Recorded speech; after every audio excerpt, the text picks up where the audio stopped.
അതെയാ നമ്മളെ വലിയ പിള്ളേരായില്ലേ പിന്നല്ലാതാ. നമുക്ക് ആരെയും പേടിക്കണ്ട, ഒറ്റയ്ക്ക് നടക്കാം എവിടെ വേണമെങ്കിലും. അങ്ങനെ പറയാൻ ഒക്കൂല. ഈ നാട്ടിൽ ഒരാളെ ഇറങ്ങിയിട്ടുള്ളൂ. അതാരടാ? അതാണ് ചാക്ക് വെളിച്ചൻ. ഓ ഇങ്ങേരാണാ? ഓ അത് കാണുമ്പോ പേടിയാവുന്നേട്ടാ. പേടിയാവുന്നില്ലേ? പോടാ ഇറക്കാൻ ഈജി പിള്ളേരെ പറ്റിക്കണം.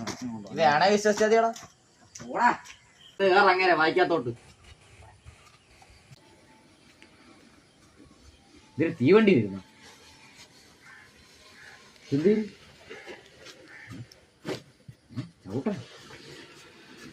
ഇങ്ങനെ ഞാൻ എവിടെയോ വെച്ച് കണ്ടിട്ടുണ്ടല്ലോ. ഇയാളല്ലേ നിന്നാണ്ടോ ചാക്കിലെന്താ മുട്ടായി മുട്ടായി എന്തേരി?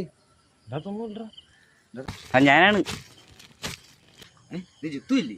കൂട്ടുകാരനെ കൊണ്ട് നീ ഇന്ന് ജീവനോടെ പോലും ഇവിടുന്നു.